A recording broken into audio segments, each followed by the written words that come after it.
Ini teorinya Joe Gilbert itu diajarinnya itu ya di kelasnya event management itu. Diajarin apa kalian cari sendiri? Cari sendiri. Kalau yang dibandingkan sama teori yang di event management bedanya apa? Yang dijelaskan di kelas itu, yang di kelas lain itu. Ada nggak perbedaannya? Nggak ada teori yang diungkapkan dari orang dari pakar itu ya. Dari research, coba yang nextnya ini, researchnya itu mencari informasi mengenai durasi acara, jumlah peserta, kebutuhan, dan dimasukkan dalam rincian. Apa ini cukup? Researchnya kok hanya berkaitan dengan audiens doang? Audiens, ya kan? Durasi acara itu berarti audiens, jumlah peserta, kebutuhan kegiatan berarti event. Apakah itu cukup? Cukup Pak, kalau untuk Enggak lah, enggak cukup. Temanya apa temanya? Tema kenapa nggak dimasukin? Topiknya itu perlu di research nggak?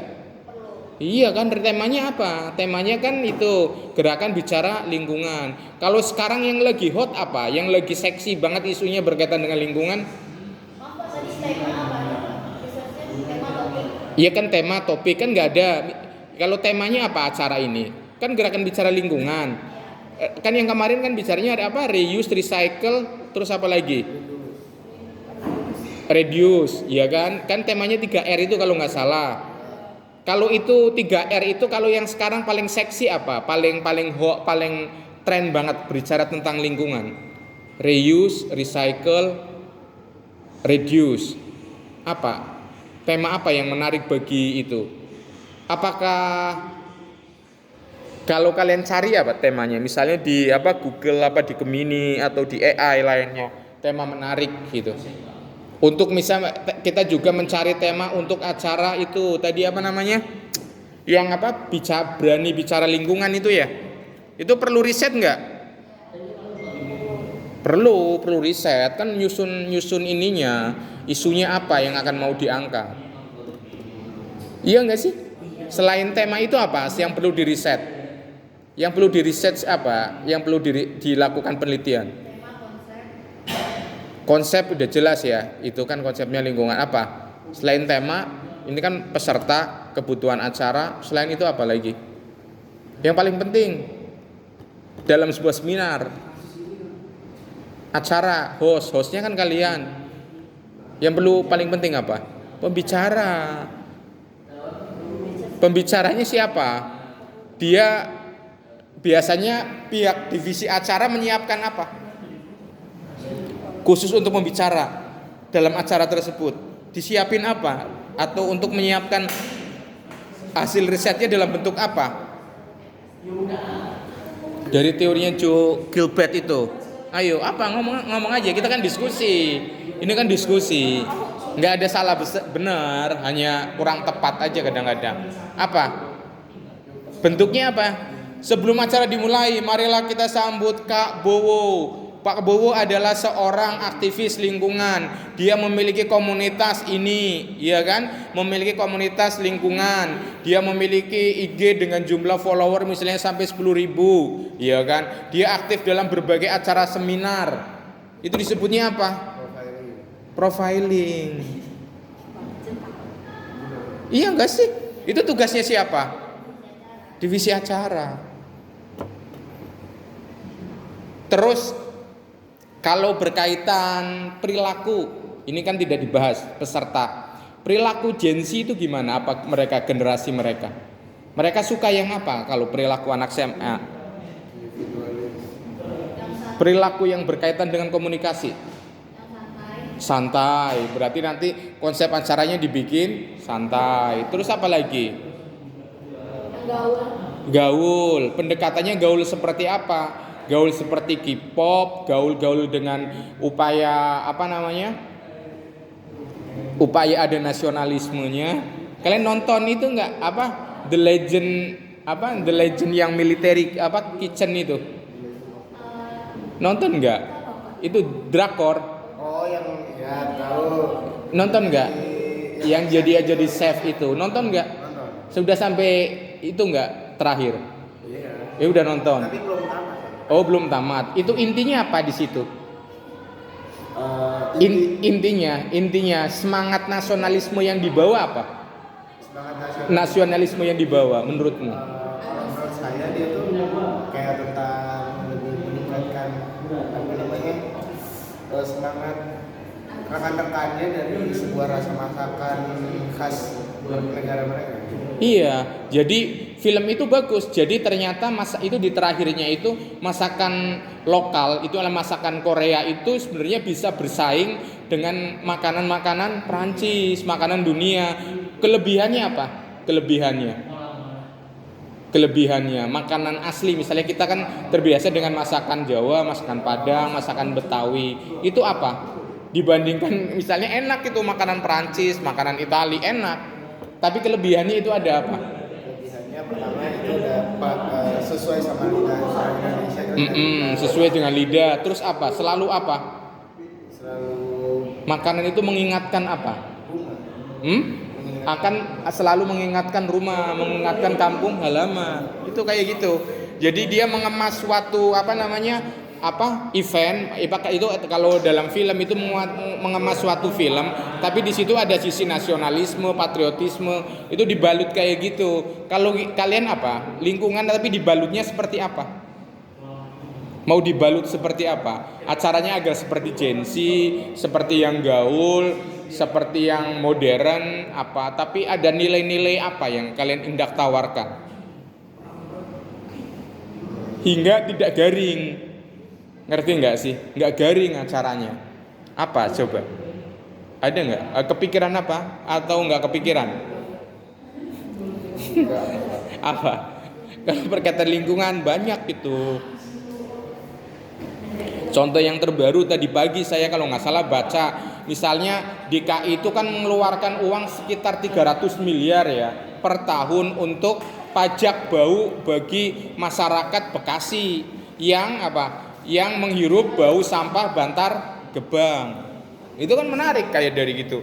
Dari bau aja itu ada pajaknya. Jadi masyarakat di sekitar Bantar Gebang itu sebelumnya itu menerima dalam 3 bulan itu sekitar, saya lupa ya, sekitar 1,5 atau 1 juta, tetapi mengalami penurunan dannya dari 800.000 per 3 bulan itu dapat 1,5 kalau nggak salah, terus turun jadi 800.000. Dari kasus itu aja menarik.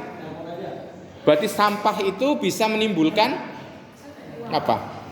Bisa menimbulkan uang, bisa dikomodifikasikan. Jadi bisa istilahnya menjadi kebijakan yang bisa menguntungkan kelompok tertentu. Boleh kayak gitu.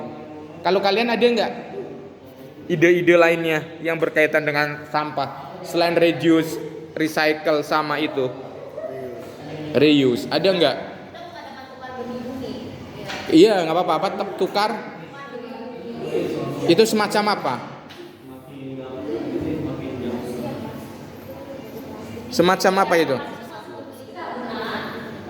Dan bisa menjadi langkah sederhana dalam mengelola sampah. Ini ketika mereka memberi kita sampah, kita akan memberi mereka suatu merchandise, hadiah. Oh, yang model yang tadi ya. Jadi ada tukar itu, barter itu kayak model ini ya.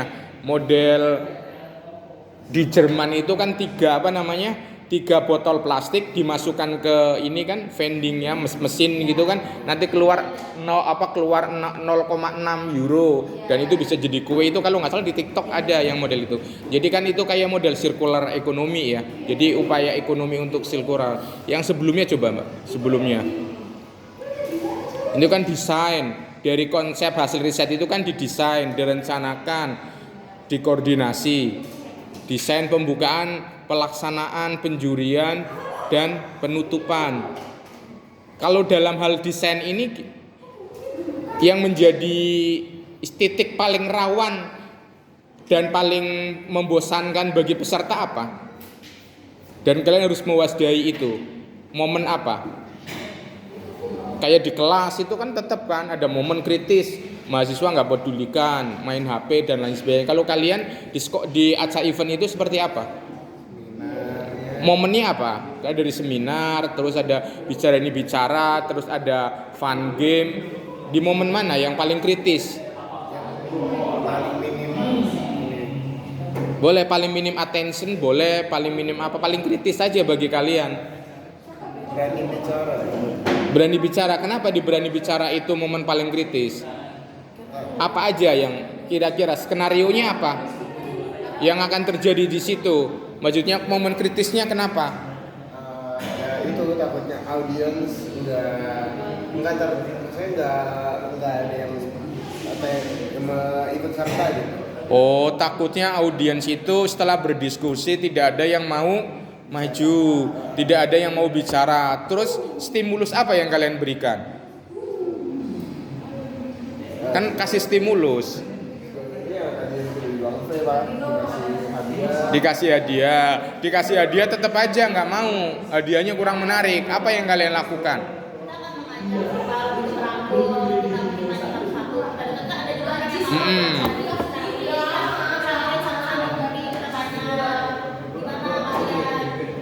Oh iya, menarik. Jadi pihak si host itu misalnya mereka malu, jadi lebih bersifat interaksi ya, mendatangi kelompok tersebut dan berdiskusi di dalam kelompok tersebut, sehingga istilahnya misalnya tidak ada yang ditunjuk, bisa istilahnya host itu menunjuk secara acak kayak gitu ya kan. Terus bagaimana ketika misalnya di situ tetap diam, apa yang akan kalian lakukan? Akan tetap fokus di kelompok satu yang tetap diam itu, atau kalian pindah ke kelompok yang lain, atau bagaimana yang kalian lakukan? Oh, kasih waktu dulu untuk berdiskusi lebih lanjut, kemudian akan pindah ke kelompok yang lain. Bagaimana menjaga momen itu agar tetap fokus? Tetap fokus menyelesaikan tugas itu agar misalnya salah satu dari mereka berani bicara tentang lingkungan, agar tetap fokus dan berhasil. Apa yang dilakukan? Bantu. Jadi panitia meminta anggota tim lainnya untuk melakukan pendampingan. Iya enggak sih? Pendampingan kelompok tersebut. Dengan pendampingan itu ada ada insight, ya kan, ada saran, ada rekomendasi, ngomongnya ini aja dan lain sebagainya. Jadi ada faktor pembisik gitu kan. Ada lagi nggak?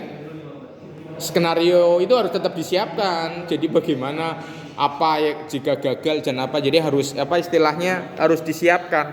Kalau udah berpengalaman sih nggak apa-apa, tapi itu kan biasanya dari ini kok kelihatannya apakah kalian memerlukan SOP, standar operational procedure dalam menerapkan ini event ini.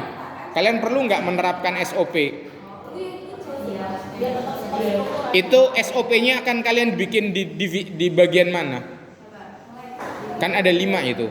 SOP akan kalian bikin di bagian mana? Di planning. Bagaimana ketika ada panitia di bagian divisi acara yang tidak melaksanakan SOP tersebut? Nanti akan ada evaluasi. Ya nanti kalau evaluasi kelar dong. Pas waktu acara itu. Oh, karena ada koordinasi. Jadi bisa istilahnya SOP itu berjalan. Bisa. Apakah SOP itu bisa berubah? Apa SOP itu harus selalu menjadi pegangan? Atau SOP itu bisa dikembangkan? SOP itu tidak bisa berubah, SOP itu bisa dikembangkan, atau SOP itu apa? Atau misalnya kalian pilih mana? SOP yang tidak berubah atau SOP yang bisa dikembangkan? Atau SOP yang bisa berubah setiap saat? Kalian akan pilih yang mana? Yang berkembang dengan menyesuaikan tujuan. Apakah setiap SOP itu harus ditulis?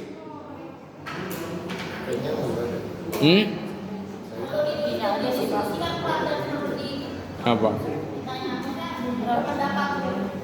Oh, pas waktu perencanaan itu ya, pas waktu planning.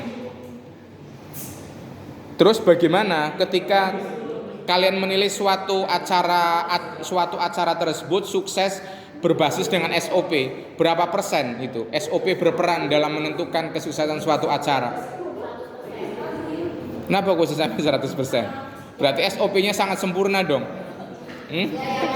Gimana?